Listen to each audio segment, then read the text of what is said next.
ഫവാസി, പ്രതിപക്ഷ നേതാവ് പിണറായി വിജയന്റെ വീട്ടിലേക്ക് വന്ന ED ആക്രമിച്ച കേസിൽ CPM കൂടുതൽ കുരുക്കിലേക്ക് പോയിക്കൊണ്ടിരിക്കുകയാണ്. അതായത് ആ സമയത്ത് ED ആക്രമിച്ച കേസിൽ കലാപാഹ്വാനത്തിൽ പല നേതാക്കന്മാരും, അതായത് സംസ്ഥാന സെക്രട്ടറി അടക്കം MV ഗോവിന്ദൻ അടക്കം അകത്ത് പോകും എന്നുള്ളതാണ് ഇപ്പോൾ വരുന്ന സൂചന.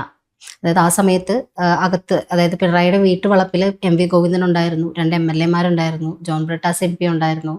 അത്തരത്തിൽ ഒരുപാട് പേര് ആ സമയത്തുണ്ടായിരുന്നു. അപ്പൊ പുറത്ത് 100ഓളം പേര് കലാപം നടത്തണം എന്നുണ്ടെങ്കിൽ അകത്തുനിന്നുള്ള മുതിർന്ന നേതാക്കളുടെ ഒരു ആഹ്വാനം ഇല്ലാണ്ട് അവർ ചെയ്യില്ലല്ലോ.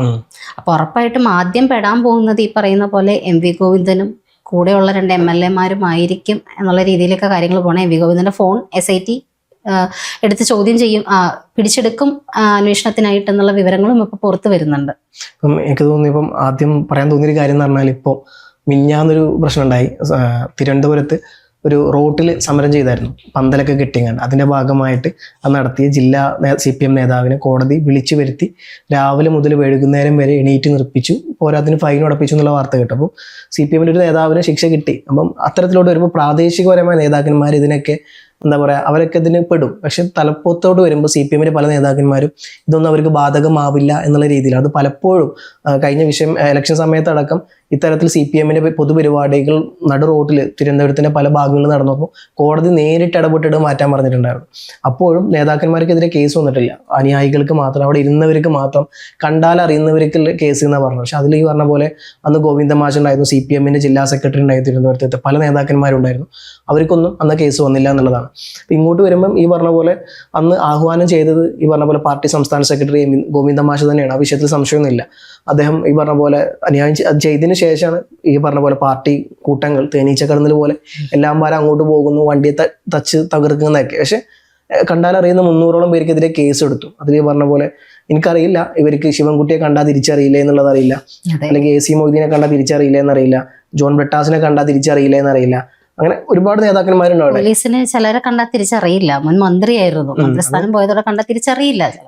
MLA മാരുണ്ട്, അതിൽ MP മാരുണ്ട്, മുൻ മന്ത്രിമാരുണ്ട്. അപ്പോൾ ക്യാബിനറ്റിന് നല്ലൊരു പദവി ഈ പറഞ്ഞ പോലെ പിണറായി വിജയന്റെ കാലത്ത് ഭരിച്ച വിദ്യാഭ്യാസ മന്ത്രി പോലത്തെ ഒരു ഉന്നത നേതാക്കന്മാരോടെ ഇരിക്കുമ്പോൾ അവരൊന്നും ഇതേപോലെ അവർക്ക് മനസ്സിലായിട്ടില്ല. വിഷ്വൽ ഉൾപ്പെടെയുണ്ട്, കണ്ടാൽ തിരിച്ചറിയില്ല. വിഷ്വലിന്റെ കാര്യം അതൊന്നും പറയാണ്ടിരിക്കാൻ വേദം. ഈ പറഞ്ഞ പോലെ നിയമസഭ തല്ലി പൊളിച്ചിട്ട് മഞ്ഞ റോസ് റൂട്ട് അതിനെ ചാടി കളിച്ച് നടന്നപ്പോൾ അത് പിന്നീട് പറഞ്ഞത് ഇതൊന്നും ഒറിജിനൽ അല്ല എന്നുള്ളത്. അന്ന് ഈ AI ഒന്നും വന്നിട്ടില്ല, അല്ലെങ്കിൽ ഈ സാധനം മൊത്തം AIയുടെ തലക്കെട്ടില്ല, AI ഉണ്ടാക്കിയതാണ്, ഇതിൽ ഞങ്ങൾക്ക് ബന്ധമല്ല എന്നുള്ളത്. ആ കേസ് ഇപ്പോഴും അവിടെ കോടതി കടന്നുകൊണ്ടിരിക്കുന്നുണ്ട്.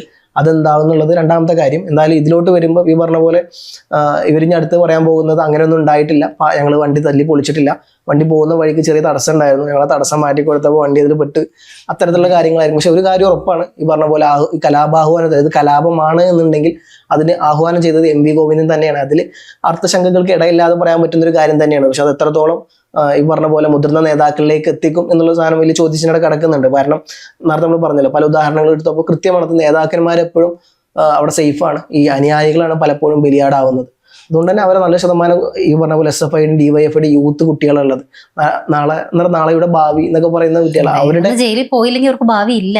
അതെ, ഇപ്പം എന്താ പറയാ, അവരുടെ സാധനമാണ് ഇല്ലാണ്ടാവുന്നത്. പിന്നെ ഉമ്മൻചാണ്ടിയെ പോലെ എന്താ പറയാ, അത്ര നല്ലൊരു നേതാവായിരിക്കണം. പിന്നെ അതെ, ഈ ശരിക്കും നമ്മൾ പറയുമ്പോൾ രാഷ്ട്രീയക്കാരന് അഡ്വക്കേറ്റ് ആവുക, അല്ലെങ്കിൽ LLB ബിരുദമുള്ളത് അവരുടെ ഒരു പിടിവള്ളിയാണെന്ന് പറയും. പക്ഷെ അതുപോലെ തന്നെ CPM ഒരു ഉയർന്ന നേതാവായിട്ട് വരണം എന്നുണ്ടെങ്കിൽ അവര് കുറച്ച് അടി കൊണ്ടിരിക്കണം, പിന്നെ ഇതുപോലെ ജയിലിൽ പോയിരിക്കണം, പരീക്ഷ എഴുതാണ്ട് പാസ്സായിരിക്കണം. ബേസിക് ക്വാളിറ്റി എന്ന് പറയുന്ന അത്യാവശ്യം തല്ലും അഴിമതി കഥകളും അത്യാവശ്യം കൈയിട്ട് വരലും, പിന്നെ കോളേജിൽ പോകരുത്, ഡിഗ്രി പാസ്സായിട്ടുണ്ടാവണം, കോളേജിൽ പോകാണ്ട് പരീക്ഷ എഴുതാണ്ട് ഡിഗ്രി പാസ്സായിട്ടുണ്ടാവണം. അപ്പൊ അത്തരത്തിൽ കുറച്ച് ക്വാളിഫിക്കേഷൻ ഇവരുടെ മാത്രം അതെ, ആരെയും ഉദ്ദേശിച്ചിട്ടല്ല എന്നുള്ളത് NBA ആയിട്ട് പറഞ്ഞു വെച്ചേക്കാണ്. എന്തായാലും ഇങ്ങനത്തെ ഒരു വിഷയം വരുമ്പോൾ ഇപ്പൊ ഫവാസ് പറഞ്ഞ പോലെ MV ഗോവിന്ദനിലേക്ക് അന്വേഷണം വരികയാണെന്നുണ്ടെങ്കിൽ, വരുമെന്നൊന്നും നമുക്ക് വലിയ പ്രതീക്ഷയൊന്നുമില്ല. പക്ഷെ അത്തരത്തിൽ അന്വേഷണം വരാണ്ടിരിക്കാനും പറ്റുന്നില്ല. എന്നുവെച്ചാൽ അദ്ദേഹം തന്നെ പ്രസ് മീറ്റിൽ വന്നിട്ട് പറയുന്നുണ്ട്, മാധ്യമങ്ങളോട് പറയുന്നുണ്ട്, ഞങ്ങൾ ഇതിനെ പ്രതിഷേധിക്കും. അതിലും വലിയൊരു തെളിവ് ആവശ്യം വരുന്നില്ല അവിടെ. പിന്നെ ഇവരൊന്നും പറയാണ്ട് ചുമ്മാ ഈ കമ്പി കുഞ്ഞുങ്ങള് വെറുതെ കയറി തല്ലല്ലേ, ഇവര് ഒന്ന് കൈപൊക്കി കാണിച്ചാൽ മാത്രം ചെയ്യുന്ന ആൾക്കാരാണ്. ഇത് മാത്രമല്ല, ഇതിനപ്പുറത്തേക്ക് വരുമ്പോൾ EDയുടെ കാറ് ആ പാവപ്പെട്ട ഒരു മനുഷ്യന്റെ വാടക അദ്ദേഹം ഇപ്പൊ സൊമാറ്റോ ഒക്കെ ഓടുവാണെന്ന് പറയുന്നു, മറ്റേ പെയിന്റിംഗ് പണിക്കോ അദ്ദേഹത്തെ വേറെ അത്തരത്തിൽ അയാൾ കഷ്ടപ്പെടുമ്പോ അയാളൊരു കാറ് അതുപോലെ 1,80,000 രൂപയോളം നേരാക്കാൻ വരുന്നത്. അതെ, അതൊക്കെ കൊടുക്കാന്ന് CPM വലിയ വാക്കിൽ അങ്ങ് പറഞ്ഞിരുന്നു. പക്ഷെ റഹീം നേരിട്ട് പോയി കണ്ട് സംസാരിച്ചതാണ്. പക്ഷെ എങ്ങനെയാ MP ഗോവിന്ദൻ പറഞ്ഞത് എന്തെന്നാ, അവര് വരണതിന് മുന്നേ തന്നെ കാറിന്റെ ചില്ല് പൊട്ടിയിട്ടുണ്ടായിരുന്നു. ED ജോസറുടെ നെറ്റിയിലുള്ള മുറിവും വരണതിന് മുന്നേ തന്നെ ഉണ്ടായിരുന്നു എന്ന് ചിലപ്പോൾ പറഞ്ഞേക്കും. എന്തായാലും ഈ കാർ അവിടെ നിന്ന് വരുമ്പോഴേ പൊട്ടിയിട്ടുണ്ടായിരുന്നു. അതിന് ഏറ്റവും വലിയ കോമഡി എന്ന് വെച്ചാൽ ആഭ്യന്തരമന്ത്രി പോലും അറിഞ്ഞിട്ടുണ്ടായിരുന്നില്ല ED വരണ കാര്യം. ആഭ്യന്തരമന്ത്രി പറയണു പോലീസ് മേധാവിക്ക് ഇതിന്റെ ഇൻഫർമേഷൻ കിട്ടിയിട്ടും ആഭ്യന്തരമന്ത്രിയോട് പറഞ്ഞിരുന്നില്ല. അതിന്റെ പേരിൽ വരെ നടപടി വന്നു. പക്ഷെ MP ഗോവിന്ദൻ അറിഞ്ഞിട്ടുണ്ടായിരുന്നു കേട്ടോ. അദ്ദേഹം മാത്രമാണ് അറിഞ്ഞിട്ടുണ്ടായിരുന്ന ഒരേ ഒരാളെന്ന് പറയുന്നത്. അദ്ദേഹം പറയുന്നത് ED വരണതിന് മുന്നേ തന്നെ ആ ഡ്രൈവർ പറഞ്ഞായിരുന്നു കാറിന്റെ ചില്ല് പൊട്ടിയിട്ടുണ്ടായിരുന്നു എന്ന്. അപ്പൊ അതുവരെ ED വരണ കാറിന്റെ ചില്ല് പൊട്ടിയതാണ് എന്ന് വരെ ഈ പറയുന്ന MP ഗോവിന്ദൻ അറിയായിരുന്നു. ഈ 10 സ്ഥലങ്ങളിലോളം റെയ്ഡ് നടക്കുമ്പോഴും അതിനകത്ത് കറക്റ്റായിട്ട് MP ഗോവിന്ദൻ അടക്കമുള്ളവരുണ്ടായിരുന്നു. അപ്പൊ പിന്നെ ഇത് ആരറിയിച്ചിട്ടാണ് ഇവര് വന്നത്? ആഭ്യന്തരമന്ത്രി അറിഞ്ഞില്ലെങ്കിലും MP ഗോവിന്ദൻ അറിഞ്ഞിട്ടുണ്ടായിരുന്നു. അപ്പൊ പിന്നെ കലാഭവനം ഉറപ്പായിട്ടും അങ്ങോട്ട് പോവുകയും ചെയ്യും. ഈ ഫോൺ പിടിച്ചെടുക്കുക എന്ന് പറയുന്ന ഒരു അത്യാവശ്യ ഘട്ടമാണ്. ഈ പറയുന്ന പോലെ ഇത്തരത്തിലുള്ള മഹത്തായ അറിവുകളൊക്കെ MP ഗോവിന്ദൻ ഉണ്ടാവണം എന്നുണ്ടെങ്കിൽ അദ്ദേഹത്തിന് ആരെങ്കിലും വിളിച്ച് കറക്റ്റായിട്ട് പറഞ്ഞിട്ടുണ്ടാവണമല്ലോ. അപ്പൊ ഉറപ്പായിട്ടും അദ്ദേഹത്തിന്റെ ഫോൺ കൂടെ കസ്റ്റഡിയിൽ എടുത്ത് തന്നെ കൂടുതൽ അന്വേഷണങ്ങൾക്ക് വിടണം എന്നുള്ളത് തന്നെയാണ്. പിന്നെ ഈ പറയുന്ന പോലെ EDയുടെ കേസ് വന്നിട്ട് മാസപ്പടി കേസിൽ പോലും ഈ പറയുന്ന ഒരു കുറ്റകൃത്യം നടന്ന സ്ഥലം AKG സെന്റർ ആണ് എന്ന് പ്രത്യക്ഷത്തിൽ ഉണ്ടായിട്ട് പോലും അവിടെ കയറിയിട്ടില്ല ED. പക്ഷെ SIT പോലീസിന്റെ ചുണക്കൊട്ടന്മാരാണ് എന്നുണ്ടെങ്കിൽ, പോലീസിന് നട്ടലുണ്ടെങ്കിൽ ഉറപ്പായിട്ടും, പോലീസിനെ വെല്ലുവിളിച്ച് പറഞ്ഞതല്ല, ഉറപ്പായിട്ടും പോലീസിന് ഒരു കാര്യത്തിലേക്ക് പോകണം എന്നുണ്ടെങ്കിൽ ഉറപ്പായിട്ടും AKG സെന്ററിൽ നിന്ന് തന്നെയായിരിക്കണം ഇതിന്റെ ആസൂത്രണം നടന്ന പ്ലേസ് ഓഫ് ഒക്കറൻസ് എന്ന് പറയുന്നത് ഇതിന്റെയും AKG സെന്റർ തന്നെ ആയിരിക്കണം. എന്നുവെച്ചാൽ അവിടെയാണ് ഈ പറയുന്ന നമ്മുടെ MP ഗോവിന്ദന്റെ ഒക്കെ ഒരു ആസ്ഥാന മന്ദിരം എന്ന് പറയുന്നത്. അപ്പോൾ അതിന്റെ വാതിലും കൂടി ചവിട്ടിപ്പൊളിച്ച് ഉറപ്പായിട്ടും SIT അകത്ത് കയറും എന്നുള്ളത് തന്നെയാണ് ഇപ്പൊ പുറത്ത് വരുന്ന ഒരു വാർത്തകൾ സൂചിപ്പിക്കുന്നത്. അതല്ല, ഇതിപ്പം നോക്കുകയാണെന്നുണ്ടെങ്കിൽ ഈ പറഞ്ഞ പോലെ ഭരണം മാറി, അതുകൊണ്ട് ഈ പറഞ്ഞ പോലെ SITക്ക് സംസ്ഥാന സർക്കാർ ഏതൊക്കെ രൂപത്തിൽ ഇത് ഇടപെടും എന്നുള്ളൊരു ചോദിച്ചാണ് കിടക്കുന്നത്. രണ്ടാമത്തെ കാര്യം ഈ പറഞ്ഞ പോലെ ED ബന്ധപ്പെട്ട കാര്യങ്ങളാണ്. ED എന്തൊക്കെ ചെയ്യുന്നുള്ള കാര്യങ്ങളാണ്. അപ്പം ഒന്ന് പിണറായി വിജയനെ പല കേസിലും ഈ പറഞ്ഞ പോലെ ED കേസ്, CBI കേസ്, ലാവ്ലിൻ കേസിലൊക്കെ പല എന്താ പറയുക, ഇയാൾ ഓൾറെഡി ഉള്ള ആളാണ്. അപ്പം ഇയാൾക്കെതിരെ ഏതൊക്കെ നടപടി ഉണ്ടാവുന്നുള്ളതും, പിന്നെ ഈ പറഞ്ഞ പോലെ പിന്നീട് കാറൊക്കെ തല്ലി പൊളിച്ചതിന് ശേഷം ശൈലജ ടീച്ചർ പറഞ്ഞത് അത് പാർട്ടി നേതാവല്ല വീണ വിജയൻ, അതുകൊണ്ട് ആ വിഷയത്തിൽ ഇപ്പം ഞങ്ങൾ മറുപടി പറയുന്നില്ല എന്നുള്ളതാണ്. അപ്പം പല നേതാക്കന്മാർ കൈ ഒഴിഞ്ഞതിൻ്റെ സാധനം നമ്മൾ പ്രത്യക്ഷത്തിൽ കണ്ടതാണ് സംഭവം. അതിൻ്റെ ഭാഗമായിട്ടാണ് ഇപ്പോൾ ഈ പറഞ്ഞ പോലെ CPM സമാന്തര ശ്രേണി ഉണ്ട് എന്നുള്ളത് പറഞ്ഞു. അതിന് നേതൃത്വം കൊടുക്കുന്നത് ഈ പറഞ്ഞ പോലെ ശൈലജ ടീച്ചർ അടക്കമുള്ള നേതാക്കന്മാരാണ്. അപ്പോൾ ഈ വിഷയമായി ബന്ധപ്പെട്ട് ഇനി CPMന്റെ ഭാഗത്ത് നിന്ന് ഞാൻ വലിയ തരത്തിലുള്ള സമരമൊന്നും കാണുന്നില്ല. കാരണം അവർക്ക് ഏറെക്കുറെ മനസ്സിലായിട്ടുണ്ട് CPMകാർക്കും SFIക്കാർക്കും പിണറായി വിജയനും ഒറ്റപ്പെട്ട് കഴിഞ്ഞു എന്നുള്ളതാണ്. പിണറായി വിജയൻ അത് കഴിഞ്ഞപ്പോൾ പറഞ്ഞത് മാധ്യമങ്ങൾ അദ്ദേഹത്തെ ചോദിച്ചപ്പോൾ ഇതിനെതിരെ ശക്തമായ പോരാട്ടം തുടങ്ങും എന്നുള്ളതാണ് അദ്ദേഹം പറഞ്ഞത്. അപ്പോൾ അദ്ദേഹത്തെ ചോദ്യം ചെയ്തിട്ടില്ല, അദ്ദേഹത്തിന്റെ മകളെയാണ് ചോദ്യം ചെയ്തത്.